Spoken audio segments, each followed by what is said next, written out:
Entonces vamos a orar para empezar este día del Señor.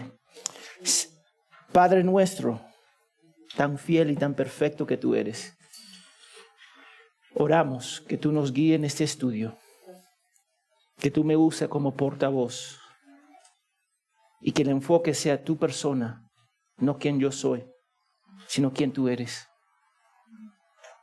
Ayúdanos para entender tu palabra.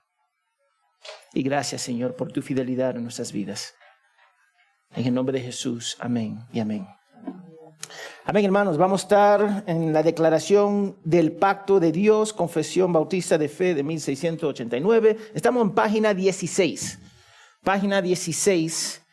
Iba a ser el 7 con el 8, pero me di cuenta que hay mucha información en el 7. Entonces solamente nos vamos, Dios mediante, enfocarnos en el 7. Amén. Y David, por favor, lista el micro. Entonces, como ustedes saben, la semana pasada repasamos el capítulo 9, la declaración 9, que trata del concepto del libre albedrío. Dios ordenó al hombre con el poder de tomar decisiones basado en los deseos de su corazón. Lo vimos en el jardín y lo vemos hoy día. El hombre tiene libre albedrío, porque nos van a acusar que no los bautistas. No, ustedes no creen en el libre albedrío. Sí creemos, porque está en la Biblia. Pero ha sido totalmente corrompido debido al pecado. Y el resultado es que hemos perdido toda capacidad, la voluntad para cualquier bien espiritual. Ya nada más no vamos a acercarnos. El ser humano no se va a acercar sin que Dios obra en su corazón. Entonces, después de ser salvados, ya no somos esclavos al pecado, sino en gracia somos capaces de hacer el bien espiritual. Pero el deseo del mal todavía está presente en nuestros cuerpos caídos. Regresamos como era Adán y Eva. Ahora, en la salvación volvimos en ese estado, una vez más, de Adán y Eva. Y ese estado, nosotros, el creyente, puede elegir las cosas buenas de Dios y agradar a Dios, porque lo hace en espíritu y verdad. Pero también, una vez más, puede elegir el mal. Y vemos casos en el Antiguo Testamento y en el Nuevo Testamento. Pero cuando seamos glorificados, como vimos la semana pasada, nuestros corazones estarán libres de pecado y nunca más va a elegir lo que es malo. Jamás. Yo anhelo ese día, porque no tengo que mirar lejos para ver la maldad del hombre. Yo simplemente tengo que evaluar mi corazón. Esa es la realidad. Entonces, yo hice el capítulo 6, el libre albedrío, y el nuevo, capítulo 9, la semana pasada, y le hice en semanas consecutivas porque estaban estrechamente relacionados. Hoy día vamos a volver capítulo 7 para hablar del pacto de Dios. Una vez más, yo iba a hablar solamente el 7 y el 8, pero hay mucha información en el 7 en cual nosotros debemos hablar. Entonces vamos a arrancar. Aracelis, por favor, tú puedes leer lo que está en la pantalla o en el libro, pero con micrófono. La distancia entre Dios y la criatura es tan grande que aun cuando las criaturas racionales le deben obediencia como su creador, éstas nunca podrán haber logrado la recompensa de la vida, a no ser por algunas condescendencia voluntaria por parte de Dios, que a él le ha placido expresar en forma de pacto. A mí me gusta cómo lo declara. Dice, la distancia entre Dios y la criatura es tan grande que aun cuando las criaturas racionales le deben obediencia como su creador, estas nunca podrían haber logrado la recompensa de la vida. Entonces Dios tuvo que entrar en el asunto para rescatar al hombre, porque el hombre en sí mismo no va a llegar a él. Y eso me lleva a los pactos. Un pacto es un acuerdo formal entre dos o más partes que suele implicar que ambas se hagan promesas mutuas. Eso es lo que es un pacto. Y vamos a hablar de palabras que normalmente no se escucha, pero se practica en muchas iglesias acá.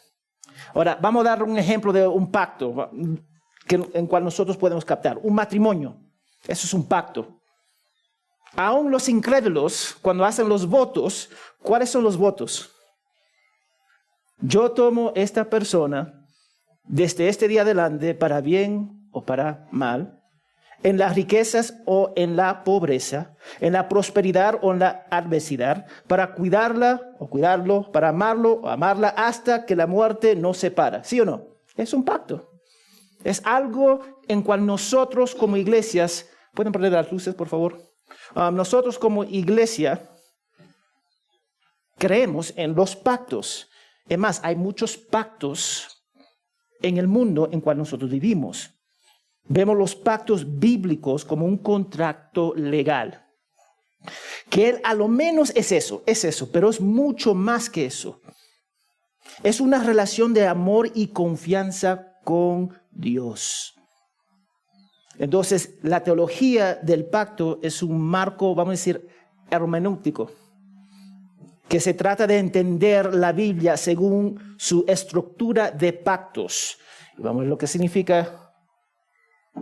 La hermenéutica es la esencia de las interpretaciones bíblicas con el objetivo de encontrar el significado que pretendía el autor.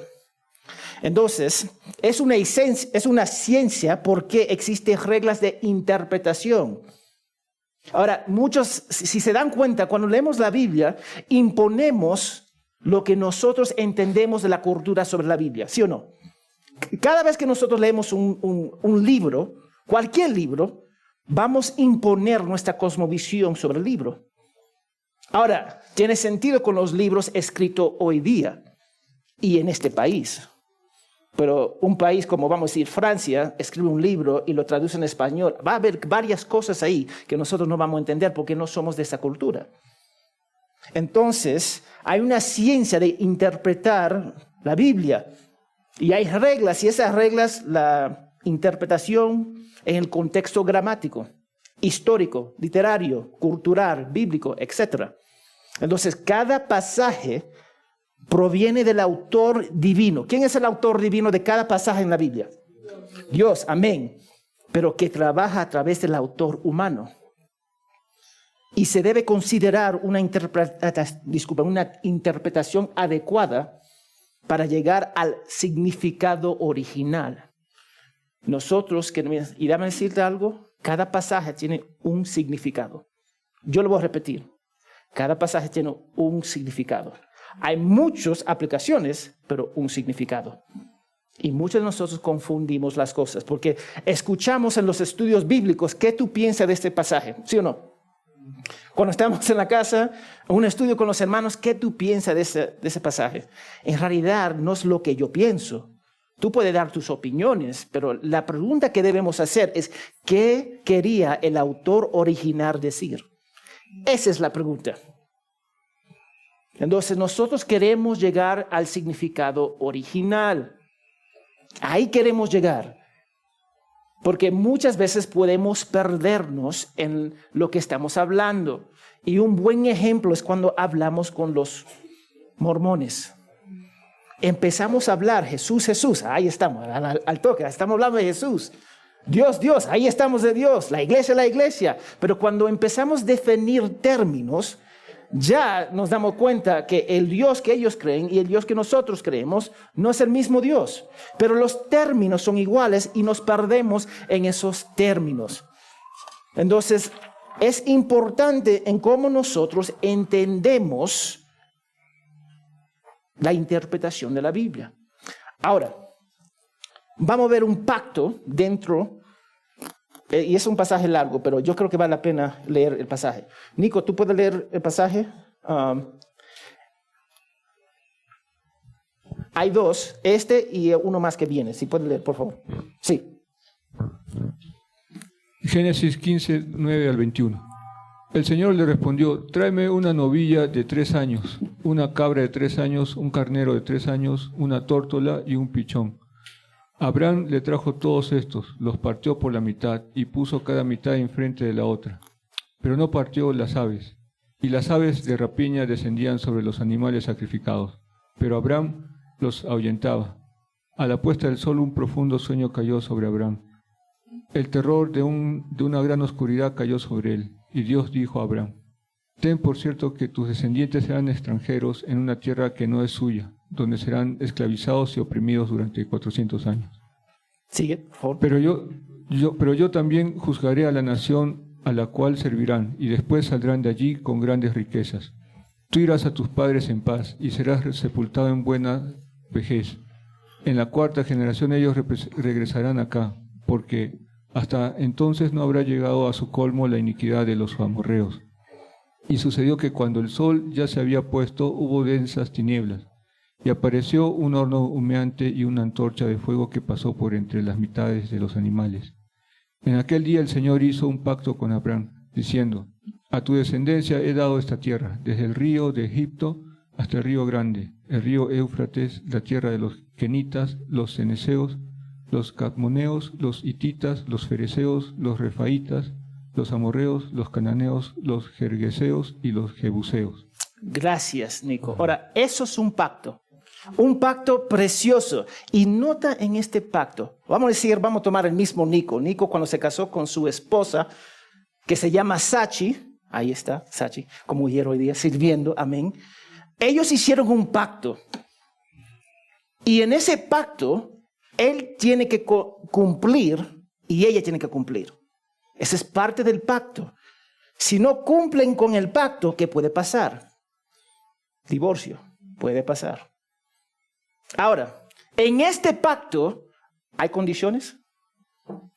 Déjame decirte, pactos tienen condiciones, pero en este pacto que Dios hizo con Abraham no había condiciones. Yo simplemente te voy a bendecir. Yo te voy a bendecir. Él nos dice: yo te voy a bendecir si tú haces ABCD. Las reglas, los términos. Cuando tenemos un contrato, las palabras, aún este libro, todos esos versículos abajo, nosotros no repasamos esos versículos. Deberíamos. Leemos, pero hay términos en un contrato y muchas veces no leemos esos términos. Entonces, en este pacto, Dios hizo algo con Abraham impresionante. Yo voy a hacer A, B, C, D, ahí, da una lista. Y finalmente, Abraham simplemente, eres parte del pacto. Dios va a cumplir su pacto que hizo con Abraham. Entonces, hoy vamos a hablar de dos pactos principales que vemos dentro de las iglesias: dispensacionalismo y el pacto de la teología del pacto. Amén. Entonces, vamos a leer. Ángel, que te puede leer. Yo creo que acá hay dos. Sí, hay dos diapositivas, entonces. No, está acá, Marita. Eso no está en el libro. Sí. Si puede ver, no sé si puede ver. Los dispensacionalistas sostienen que a lo largo de la historia Dios ha tenido dos pueblos. Uno es Israel y el otro es la Iglesia. Y tiene dos destinos para esos dos pueblos. El de Israel es terrenal, relacionado con la tierra y el templo, y el de la Iglesia es espiritual, relacionado en última instancia con el cielo. Y ven una serie de dispensaciones, periodos de la historia, que se suceden en los que Dios pone a prueba a Israel o a la Iglesia. Inevitablemente esas pruebas desembocan en el fracaso y así en la siguiente dispensación. Y en la siguiente dispensación. Sigue leyendo, por favor, Marita. El dispensacionalismo sostiene que el Nuevo Testamento se basa en el significado del Antiguo Testamento, pero el Nuevo Testamento no supera ni reinterpreta los pasajes del Antiguo Testamento, ni la línea argumental que comenzó en el Antiguo Testamento. Hay dos dispensaciones principales que son Israel y la Iglesia, con subdispensaciones. Amén. Gracias, hermanita. Ahora, es una forma de interpretar la Biblia a través de las dispensaciones. Ahora, el marco de esta posición, y yo voy a decir algo, la mayoría de las iglesias en el Cusco cae debajo de esta posición, dispensacionalismo. Ellos van a decir que Dios tiene una promesa separado para Israel y para la iglesia. Entonces son dos caminos. Entonces, los que creen esta posición siempre están pendientes en lo que está pasando en Israel. Siempre. Entonces, si algo pasa en Israel, ellos también, ¿qué significa eso dentro de la Biblia? Eso, y ellos ven y van a interpretar la Biblia de una forma bien distinta. Normalmente es literal. Literal. Ahora, ellos no van a usar el Nuevo Testamento para interpretar el Antiguo Testamento. Y eso es algo que me cuesta, para ser sincero. Porque nosotros vemos ejemplos a donde Jesús saca una, ¿cómo se dice? Scroll, ¿cómo se dice eso? Scroll. Bueno, los libros de la Biblia. Un rollo, gracias, Maita. Un rollo, y él lee Isaías y él dice, yo cumplo eso. Entonces, ellos van a decir que la interpretación de la Biblia en el Antiguo Testamento solamente se queda en el Antiguo Testamento. Y el Nuevo Testamento no puede interpretar en el Antiguo Testamento. Y la gran diferencia es que ellos van a interpretar la Biblia a través de las dispensiones. ¿Cuáles son esas dispensiones? Vamos a verlo acá. La dispensión de la inocencia en Edén, a donde Adán y Eva en su perfección. Conciencia, desde la caída hasta el diluvio. Gobierno humano, de Noé a Babel. Promesas, desde Abraham hasta el trato con Dios y con Israel, en el Egipto, etc. La ley, Moisés y los 10 mandamientos, hasta Juan el Bautista. Tenemos también gracia, la era de la iglesia, y el reino milenario del final de los tiempos. Eso es lo que es. Esas son sus posiciones. Esas son las dispensiones. Entonces, cuando uno fracasa, entramos en el siguiente. Inocencia, conciencia, gobierno humano, promesa, ley, gracia, reino. Es una forma de interpretar la palabra de Dios. Entonces, ellos ven la salvación de este esquema. Desde las dispensaciones. Y esas dispensaciones los ayuda para interpretar y entender, vamos a decir, la historia grande de la Biblia. ¿Okay? Ahora, una vez más, la mayoría de las iglesias cae debajo de esta posición dispensacionalismo. Cae en eso. ¿Okay? Son nuestros hermanos. Dame decir esto también. Son nuestros hermanos en la fe. Entonces, para entender, ahora vamos a leer lo que dice la teología del pacto. Milagros, ¿tú puedes leer, por favor? Yo creo, dame ver si son dos diapositivas, entonces, dale, manita. Teología del pacto. Los teólogos del pacto sostienen que Dios tiene un pueblo de Dios a lo largo de la historia redentora, llamado Israel en el Antiguo Testamento y llamado la Iglesia en el Nuevo. Y este único pueblo, Dios tiene un propósito salvífico para él, y ese propósito es redimir a los pecadores de toda tribu, lengua, nación y raza mediante la sangre de Jesucristo. Y ese propósito se desarrolla en una serie de pactos. Comenzamos en la historia en el jardín. Tenemos el pacto de las obras, y Adán, cuando desobedeció a Dios, cayó en pecado y nosotros caímos con él y en él. Y Dios anunció sus propósitos de salvar a los pecadores a través del último Adán, Jesucristo. Y lo anuncia ya en Génesis 3:15. Y así el resto de la Biblia es la realización de esa promesa hasta que en la plenitud de los tiempos venga Cristo. Y por su obediencia, su muerte y su resurrección, salva a los pecadores de sus pecados. Así pues, la teología del pacto nos ayuda a ver la grandiosa y gloriosa unidad de las Escrituras. Nos ayuda a ver cómo las Escrituras exaltan a Jesucristo como Salvador de los pecadores y pone en foco de atención en Dios como nuestro Creador y nuestro Redentor. Amén. Gracias, hermana. Ahora, la gran diferencia acá, y antes de decir algo, no lo mencioné, estas definiciones vienen del Dr. Waters, que es profesor en el Seminario Teológico Reformado en los Estados Unidos. Quería mencionar eso, porque era, yo creo, conciso. Normalmente podemos hacer un semestre solamente estudiando una posición. Acá vamos a tomar 1 hora. Entonces, es para verlo de una posición muy alta, ¿ok? Para entender. Ahora, la diferencia en la teología de los pactos es que no hay una distinción entre la iglesia y Israel. Son el mismo pueblo. Entonces, acá empezamos con, vamos a decir, Israel, viene la era de la gracia y ellos simplemente se unen. Toda la fe viene a través de Cristo.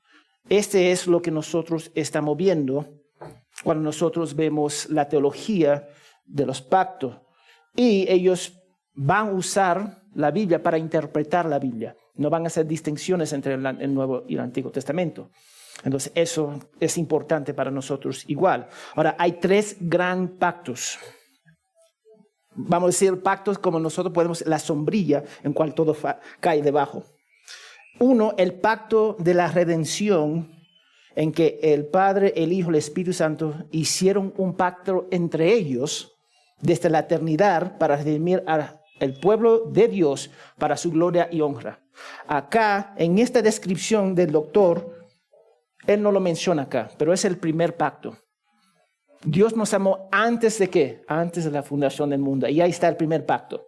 El segundo pacto es el pacto de las obras o el pacto abrámico hecho entre Dios y Adán.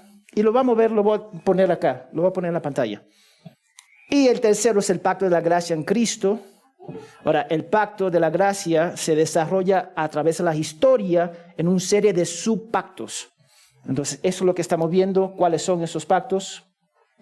El pacto noético, el pacto abrahámico, el pacto mosaico, el pacto davídico y el nuevo pacto. Ahí están los pactos en cual nosotros vemos. Ahora, ¿por qué yo digo todo eso? ¿A dónde cae la iglesia cristiana de la gracia? La iglesia cristiana de la gracia cae debajo de la teología de los pactos. Tengo que decirlo. Justo estamos leyendo esto acá. Está en este libro. Una vez más, nosotros caemos en la teología de los pactos. Nosotros creemos que los israelitas tienen que creer en Jesús, igual que la iglesia. Todo gira alrededor de nuestra relación con Cristo. Y vamos a interpretar la palabra de Dios usando la palabra de Dios. Así debería ser. Ahora, muchos de mis amigos son dispensacionalistas. Y son mis amigos y mis hermanos en la fe. Amén. Antes de tirar piedras, porque muchas veces queremos tirar piedras. No creo eso. No creo eso. No. Muchos de nuestros hermanos caen en ambas posiciones. Simplemente tenemos que entender cómo vamos a predicar en esta iglesia, porque impacta cómo vamos a interpretar la palabra de Dios. Yo veo las cosas a través de esos pactos. Y cada pacto va aumentando para llegar al nuevo pacto que se va a cumplir cuando Cristo regresa. Entonces, antes de seguir al siguiente punto, ¿qué preguntas tenemos? Si hay preguntas.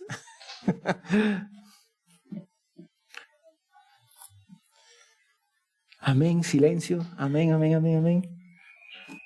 Ahora, hay un libro, si quieren leer, en la librería de la iglesia, que habla sobre los pactos. Ustedes tienen la libertad, la librería ahora está en mi casa, pero tienen la libertad de pasar por la casa y usar esos libros. Normalmente se puede usar los libros por 2 semanas y pueden leer sobre los pactos. ¿Amén? Seguimos. No hay preguntas. Ok. El 2 en nuestro libro acá. Jennifer, ¿puede leer, por favor? El micrófono, por favor. Además, habiéndose el hombre acarreado la maldición de la ley por su caída, agradó al Señor hacer un pacto de gracia, en el que gratuitamente ofrece a los pecadores vida y salvación por Jesucristo, requiriéndoles la fe en Él para que puedan ser salvos, y prometiendo dar su Espíritu Santo a todos aquellos que son ordenados para vida eterna, a fin de darles disposición y capacidad para creer. Gracias, Marita. Entonces, la teología de los pactos consiste una vez más de dos pactos principales en la historia. Yo creo que hay tres en realidad, pero los dos principales que tuve en los libros ya lo vimos, pero tenemos acá el pacto adámico y el pacto de la gracia. Entonces, en la teología de los pactos o la teología federal, a veces se llama teología federal, hay dos pactos y acá están, adámico y la gracia. Ahora, el pacto adámico, vamos a detallar un poquito más. El pacto adámico era condicional. Ahí está. Dios dijo, ¿qué dijo? Pero del árbol del conocimiento del bien y el mal no comerás, porque el día de que de él comas, ciertamente ¿qué? Ahí está la condición. Si ustedes comen de este árbol y se hizo un pacto con él, y si él come de ese árbol, iba a morir. Esa es la condición. ¿Y qué pasó? ¿Cuál es la historia? Él comió, murió. Murió. Ellos murieron espiritualmente al toque. Instantáneamente murieron espiritualmente porque desobedecieron. ¿Y cómo se demostró esa muerte espiritual al toque? Se escondieron de Dios. Ahí está. Nosotros podemos ver, aún en nuestras vidas personales, nuestra tendencia es escondernos de Dios. Escondernos de Dios. Es más, hacemos pecado a veces en nuestro cuarto, a solas, pensando que nadie está viendo, pero sabemos que Dios está mirando. ¿El micrófono está encendido? Ok. Entonces, ellos murieron espiritualmente, instantáneamente. Pero en la gracia le mostró misericordia a no matarlos. ¿Cuántos años vivió Adán y Eva? Pucha, un montón. Un montón. Ellos no murieron físicamente. Pero ¿qué dice la palabra de Dios? La paga del pecado es ¿qué? Muerte. Ellos deberían morir, pero por la gracia no murieron. Y eso es la realidad. El pacto de gracia se reveló en varios pactos posteriores a lo largo de la historia. Entonces, el pacto noético promete que Dios conservará la estabilidad del mundo y de la naturaleza, hecho con la humanidad después del diluvio en Génesis 8:20 al Génesis 9:17. Ahora, este pacto también es incondicional. Dios hizo, jamás voy a destruir al mundo. ¿Había condiciones? Con un diluvio, no. Simplemente, eso es lo que dijo. Ahora, ¿cuál es el señal de este pacto? Porque los pactos tienen señales. Con Adán era obediencia. En este pacto noético, ¿cuál era el señal? El arco iris. ¿Y qué hace Satanás? Él usa ese arco iris para representar la homosexualidad, porque él siempre quiere distorsionar las cosas de Dios. Entonces, la semana pasada estaba lloviendo y yo vi un arco iris impresionante y me recordó de Génesis 8, el pacto que hizo Dios. Yo tengo la garantía que no va a haber un diluvio. Yo tengo esa garantía. Yo no estoy estresado en mi cama pensando, bueno, va a haber un diluvio acá en el curso. No tengo eso. No lo tengo porque yo sé que Dios lo hizo porque Él va a glorificar su nombre con este pacto, porque a través de este pacto se va a dar cuenta que viene la salvación en Cristo. Entonces, Dios promete a conservar la estabilidad del mundo y de la naturaleza, y eso lo va a permitir a glorificar su nombre a través de la salvación que se encuentra en Cristo. Los pactos son impresionantes, y nosotros debemos leer la palabra de Dios a través de esos pactos. ¿Ok? Vamos a ver otro pacto. Ahí está señalado por el arco iris. el pacto abrahámico. Pacto incondicional basado en Dios mismo, bendiciendo las naciones en Abraham. Ahora, podemos ver eso en Génesis 12, 1 al 2 y capítulo 15. Pero, ¿cuál es la marca de este pacto?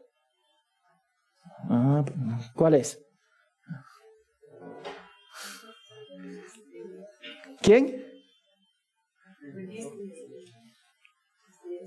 Circuncisión. Esa es la marca. Los varones deberían saber eso al toque, pero no. Es el pacto en cual él hizo con Abraham y con toda la humanidad. Se trataba de un pacto incondicional. Ahora, yo quiero que ustedes vean eso. Noé creía en Dios y hizo un pacto con él. Dios hizo un pacto con Abraham, pero él no era creyente, era pagano, que apuntaba al pacto de la gracia. ¿Y cómo vino Abraham a ser, vamos a decir, agradecer a Dios por creer en Dios, por fe? Y vemos eso en el Nuevo Testamento. Entonces Noé creía en Dios y él entró en el arca. Pero Abraham salió de una nación pagana con dioses paganos y Dios lo usó. Y mediante este pacto todos los pueblos del mundo serán bendecidos. ¿Cómo somos bendecidos con este pacto? A través de Cristo. Somos bendecidos a través de Cristo. En Cristo entramos en la tierra prometida eterna. Vamos a pasar la eternidad con el Padre. En Cristo nos convertimos en una gran nación, ¿sí o no? En Cristo somos tremendamente bendecidos espiritualmente. Y una vez más, el señal de este pacto es la circuncisión. Es más, mira, yo quiero que ustedes vean la magnitud de este pacto. Vamos a ver acá, hay varias cosas acá que quiero mencionar. Éxodos 4, 24 al 26. Teresa, ¿tú puedes leer, por favor? Está encendido. Éxodo 4, 24, 26. Y aconteció que en una posada en el camino el Señor le salió al encuentro a Moisés y quiso matarlo. Pero Séfora tomó un pedernal, cortó el prepucio de su hijo y le echó a los pies de Moisés y le dijo: ciertamente tú eres para mí un esposo de sangre. Entonces Dios lo dejó, pues ella había dicho: eres esposo de sangre a causa de la circuncisión. Sí, ahora yo creo que ustedes vean algo. Dios iba a matar ¿a quién? A Moisés.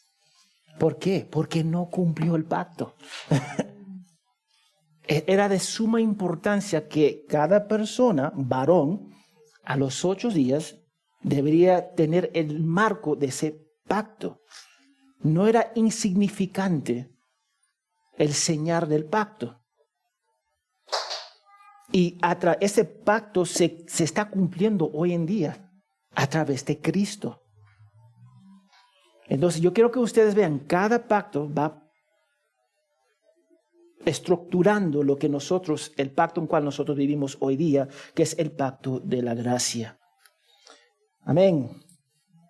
El pacto mosaico, el pacto condicional, marcado por bendiciones y maldiciones basadas en la obediencia o desobediencia de Israel. Entonces, los 10 mandamientos, Deuteronomio 5, 6 al 21, los 10 mandamientos. Y de este pacto obtenemos la ley moral, la ley perfecta de Dios, el código de santidad. Y la marca de este pacto era la Pascua y ciertas fiestas. El momento que la Pascua pasó, si nosotros nos damos cuenta, ustedes son mi pueblo, pagué por ustedes. Entonces estamos viendo que los pactos, y la gente va a decir, bueno, los 10 mandamientos no son válidos hoy día, porque vivimos debajo de la gracia. Sí vivimos debajo de la gracia, pero la ley nos muestra cómo vivir en santidad. Amén. Yo jamás voy a decir que no vale la ley. Es más, Jesús mismo lo dice. ¿Cuál es el resumen de la ley? Amar a Dios, sobre todo, y amar ¿a quién? A nuestro prójimo. Esa es la realidad. Y nosotros perdemos el punto que los 10 mandamientos son parte del pacto que construye en cual llegamos al pacto de la gracia. ¿Tiene sentido? Hay preguntas. Recuerda, estamos viendo una posición bien alta para ver en general estas dos posiciones. La iglesia abraza la teología de los pactos. ¿Preguntas? Amén. Seguimos. A ver. El pacto davídico, basado en la monarquía eterna de David. Tengo que arreglar esto. De padre a hijo. Entonces, en este pacto, y podemos verlo en 2 Samuel 2, era un pacto incondicional. ¿Y cuál era el signo de este pacto? Porque mucha gente lo pasa por alto. A ver si lo tengo acá. Sí.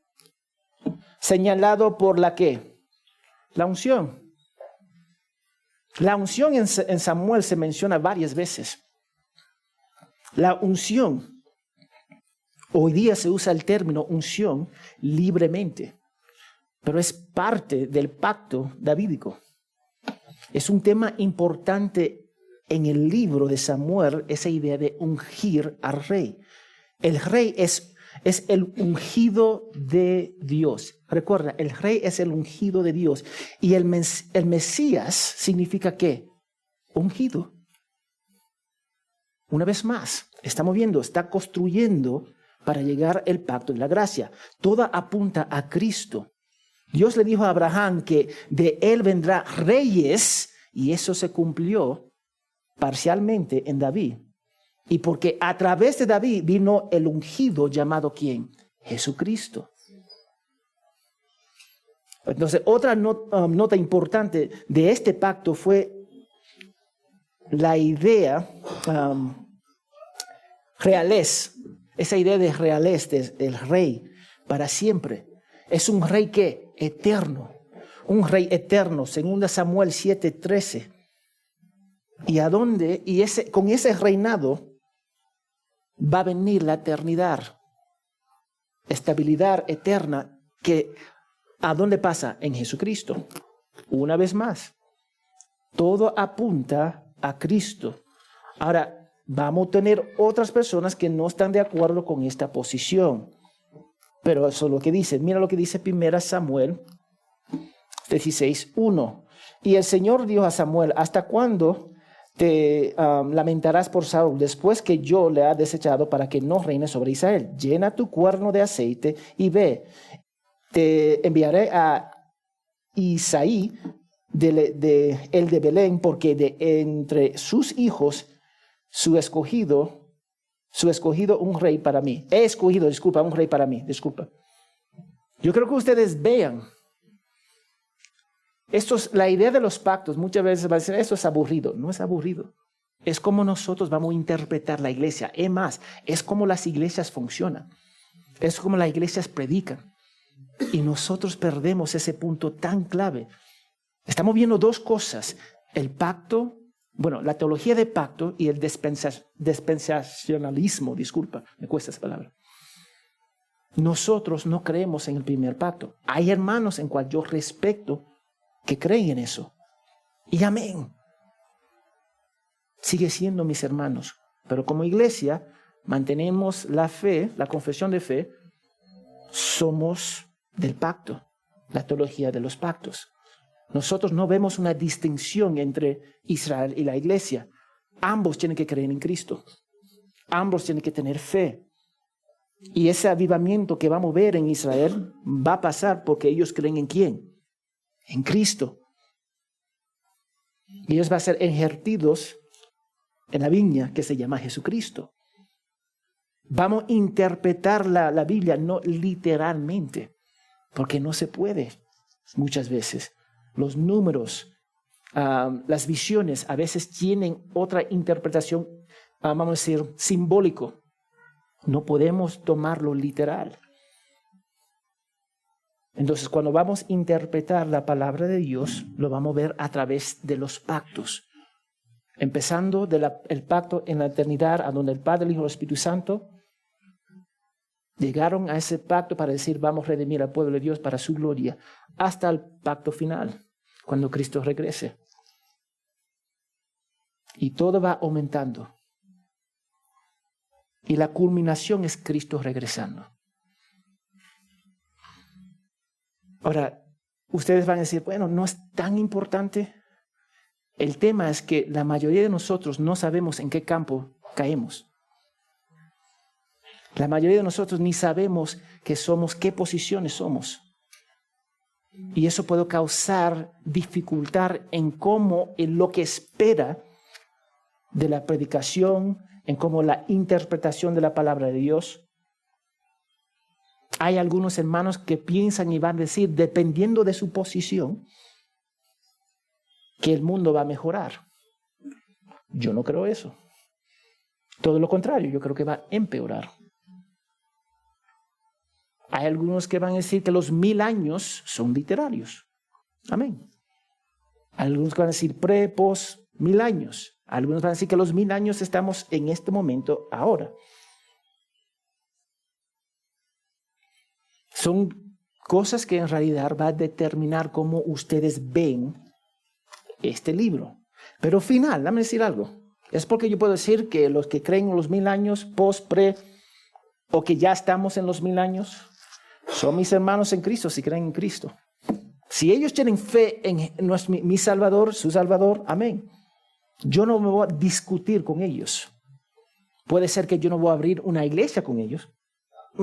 Eso es otra cosa. Como yo no voy a abrir una iglesia con los presbiterianos. Son mis hermanos. Pero doctrinalmente somos diferentes. Y como nosotros entendemos los pactos o las dispensaciones va a determinar cómo nosotros vamos a interpretar la palabra de Dios. Tiene sentido, una vez más, de forma general. No estamos profundizando mucho acá, porque son temas que pueden durar meses. Pero hay libros en la librería de la iglesia en cual ustedes pueden, vamos a decir, usar, que habla sobre esto. Amén. ¿Preguntas antes de llegar al tercer punto? Seguimos. Gaby, ¿puede leer? Este pacto se revela en el Evangelio, en primer lugar a Adán en la promesa de salvación a través de la simiente de la mujer, y luego, mediante pasos adicionales hasta completarse, su plena revelación en el Nuevo Testamento. Y tiene su fundamento en aquella transacción federal y eterna que hubo entre el Padre y el Hijo acerca de la redención de los escogidos. Y es únicamente a través de la gracia de este pacto como todos los descendientes del Adán caído, que son salvados, obtienen vida y bendita inmortalidad, siendo el hombre ahora totalmente incapaz de ser aceptado por Dios bajo aquellas condiciones en las que estuvo Adán en su estado de inocencia. Este pacto se revela en el Evangelio. En primer lugar, en Adán, en la promesa de la salvación a través de la simiente de la mujer, que es Cristo, sabemos, y luego mediante pasos adicionales hasta completarse en su plena revelación en el Nuevo Testamento, y tiene su fundamento en aquella transacción federal y eterna que hubo entre el Padre y el Hijo acerca de la redención de los escogidos. Nosotros en la iglesia vamos a decir que hay escogidos. Y esos escogidos son escogidos ¿por quién? Por Dios, no por nosotros. Es Dios quien salva. Es Dios que hace y obra la salvación en el creyente. Y es a través únicamente de gracia. Siempre hablamos de gracia, pero también hablamos de una distorsión de gracia. A donde distorsionamos la gracia, a donde no hay ley. No hay santidad. Ya no creemos en el pacto de Noé, de Abraham, de Adán. Ya no estamos debajo de la gracia. Ignoramos el resto. Es como tomar una pareja que tiene 30 años casada. Y no importa los 30 años, estamos empezando de cero. No están empezando de cero. Esos 30 años son importantes para formar el carácter de ambos.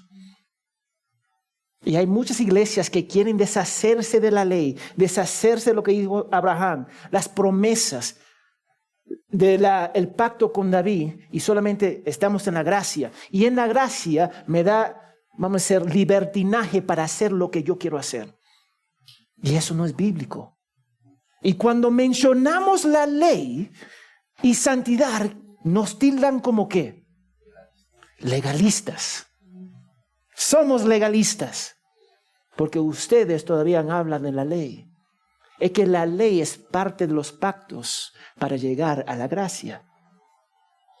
Y la ley, el resumen de la ley es amor. Amor a Dios y amor al prójimo. No podemos descartar el amor a Dios y al prójimo. Sería ilógico. Entonces son cosas profundas que nosotros tenemos que captar, pero vamos a ver algunos versículos. Génesis 15:6, y Abraham creyó en el Señor y él se le reconoció por justicia. Abraham vino a Dios, ¿por qué? Por fe. Yo quiero que ustedes vean esto, importante. Romanos 3:28, porque concluimos que el hombre es justificado ¿por qué? La fe, aparte de las obras de la ley. Gálatas 2:16, sin embargo, sabiendo que el hombre no es justificado por las obras de la ley, sino mediante la fe en Cristo Jesús, también nosotros hemos creído en Cristo Jesús para que seamos justificados por la fe en Cristo y no por las obras de la ley, puesto que por las obras de la ley nadie será justificada. Leemos esos versículos y queremos descartar la ley. Acá está diciendo que no podemos ser salvados por la ley.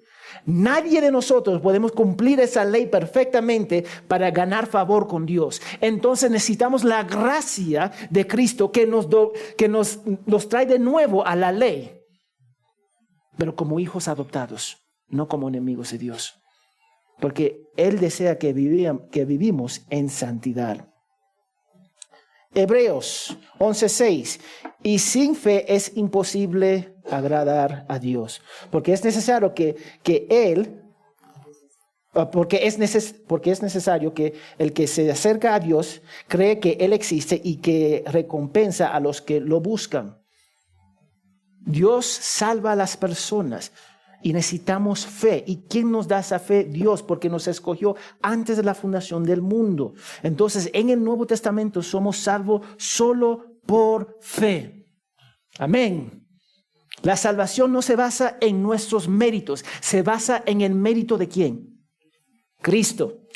Somos salvados por el mérito de Cristo, no la nuestra. Amén. Y es a través de su obra de Jesucristo en la cruz, en cual Él paga las consecuencias del pecado ante Dios, que podemos alcanzar esa perfección. Ahora voy a hacer una pregunta. ¿Cuánto tiempo tenemos? Estamos bien. ¿Cómo fueron salvados los santos del Antiguo Testamento? Ok. No es una pregunta retórica, por si acaso. Ajá. Por fe en la promesa. ¿Algo más? ¿Alguien más?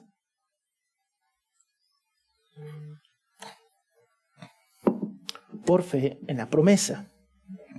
Es por fe. Siempre ha sido por fe. No cambia.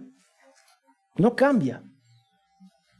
Fueron salvados por la fe, tal y como Dios se describió a sí mismo en aquella época. Ellos no tenían una comprensión clara del Evangelio, pero creyeron en el Salvador que Dios iba a enviar. Ahí estaba su fe. Se salvaron por la fe en el sentido de que esperaban la venida de Jesucristo. Ahí está. Nosotros miramos hacia atrás. Ellos miraron hacia adelante. Todo por fe. No hay algo especial para Israel y para la iglesia. Es todo por fe. Y lo impresionante, nosotros nos damos cuenta, y lo mencioné ya, pero cuando él llamó a Abraham, era un pagano. Hizo un pacto con un pagano, y ese pagano que creyó en Dios y le obedeció. Vete de tu tierra. ¿Quién va a irse de su tierra? No, él obedeció al Padre, salió de su tierra para la gloria de Dios y abandonó todos sus dioses. Entonces ellos del Antiguo Testamento, como nosotros, fuimos salvos por los méritos de Cristo. Su obra en la cruz se aplicó atrás y adelante. Y eso es la preciosa cosa que nosotros tenemos que entender. Ellos fueron salvados por la fe. Siempre ha sido por la fe. Fe, hermanos. Tu relación con Cristo no es cuántas obras tú haces. Es cómo está tu relación con Cristo. ¿Tú crees que Jesús es tu Salvador? Esa es la pregunta. La pregunta es no si tú vienes a la iglesia. Aun si tú vienes a una iglesia reformada. Tú tienes una relación con Cristo. Esa es la pregunta que tú tienes que hacer. Nosotros estamos hablando cómo entender, interpretar toda la historia de la Biblia. Desde la eternidad pasada hasta Jesucristo, su regreso. Pero déjame decirte algo. En cualquier campo en cual tú caes, no cambia ese punto si tú tienes relación con Cristo o no. Si lo tienes, amén, eres hijo de Dios. Y si no lo tienes, es un hijo del diablo. Y tú estás en camino al infierno. Esa es la realidad. Ahora, no es esta confesión de fe, en realidad lo toman del Westminster. Y yo puse el Westminster sobre este punto acá. Es confesión de Westminster, si lo quieren buscar, del pacto de Dios con hombre, 7.5. Ahora le voy a pedir a Patty si tú puedes leer lo que está en la pantalla, por favor. Sí. Este pacto era ministrado de un modo diferente en el tiempo de la ley y en el del Evangelio. Bajo la ley se ministraba por promesas, profecías, sacrificios, la circuncisión, el cordero pascal y otros tipos y ordenanzas entregados al pueblo judío. Y todos señalaban al Cristo que había de venir. Y eran suficientes y eficaces en aquel tiempo por la operación del Espíritu Santo, para instruir y edificar a los elegidos en fe en el Mesías prometido, por quien tenían plena remisión de pecados y salvación eterna. A este pacto se le llama el Antiguo Testamento. Amén. A veces me gusta un poquito mejor como lo dice el Westminster. Yo quiero que ustedes vean cómo nosotros vemos y entendemos los pactos o las dispensaciones. Va a determinar cómo tú vas a leer este libro. La mayoría de los pastores acá no van a decir que son dispensacionalistas. No van a decir eso, ni conocen el término. Pero eso es lo que practican. Y acá nosotros creemos en la teología de los pactos. Y cada pacto, no porque un pacto falló, una dispensación falló, sino cada pacto es una construcción para llegar ¿a qué? A Cristo. Eso es lo que nosotros creemos. Y no hay una promesa especial para Israel. Ahora, yo no quiero menospreciar a Israel tampoco, porque Pablo habla sobre eso. Pero ellos van a llegar a la misma fe que nosotros llegamos. En Cristo, nada más y nada menos. Cristo salió de Israel. Él salió de ellos. Pero yo no voy a decir, yo no creo que hay una promesa distinta para Israel y para la iglesia. Ambos son un pueblo de Dios en Cristo. Amén. Ahora, si tienen preguntas, pueden hacer preguntas. No voy a decir que tengo todas las respuestas. Pero yo simplemente quiero que ustedes sepan, porque está en nuestra confesión, lo que nosotros creemos. Porque va a determinar cómo nosotros entendemos y predicamos la palabra de Dios. Amén. ¿Preguntas? ¿Quejas?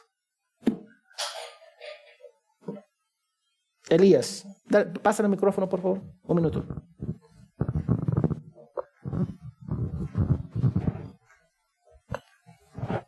Pastor, buenos días.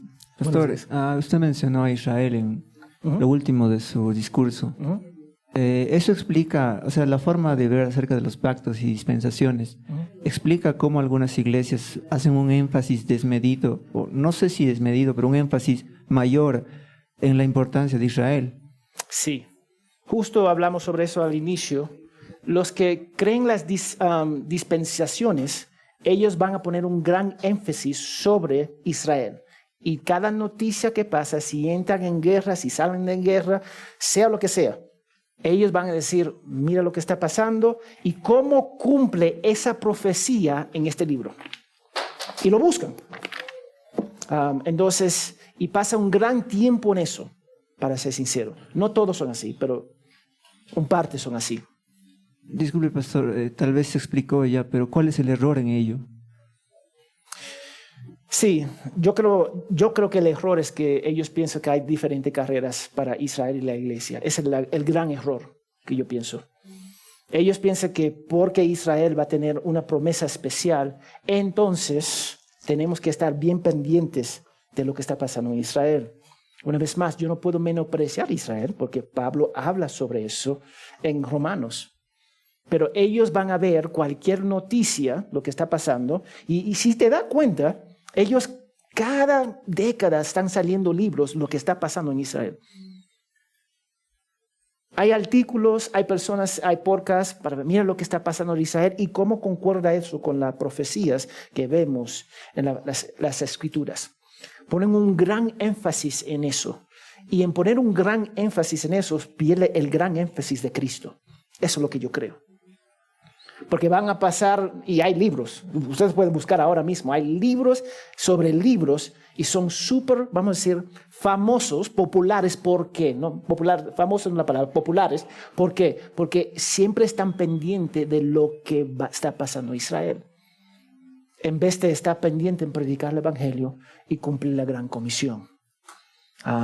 Y no todos son así. Y ellos siguen siendo nuestros hermanos. Quiero destacar eso. ¿Contesta la pregunta? Sí, pastor, gracias. Amén. ¿Algo más? Amén. Vamos a orar. Señor, gracias por tu palabra, gracias por el privilegio que tenemos de estudiar los pactos, las dispensaciones, tu fidelidad. Hay muchas posiciones teológicas, oh Dios, pero finalmente tenemos que entender que nuestra relación contigo es de suma y máxima importancia. Es importante entender la doctrina, porque a través de la doctrina vamos a conocerte más profundamente. Y entendemos, Señor, podemos estar mal en algunas posiciones. Ayúdanos para mostrar gracia a los demás y que los demás puedan mostrar gracia con nosotros. Pero finalmente somos hermanos si creemos en Cristo como nuestro Rey Salvador. Gracias, Padre, por amarnos. Te pedimos todo esto en el nombre de Jesús. Amén y amén.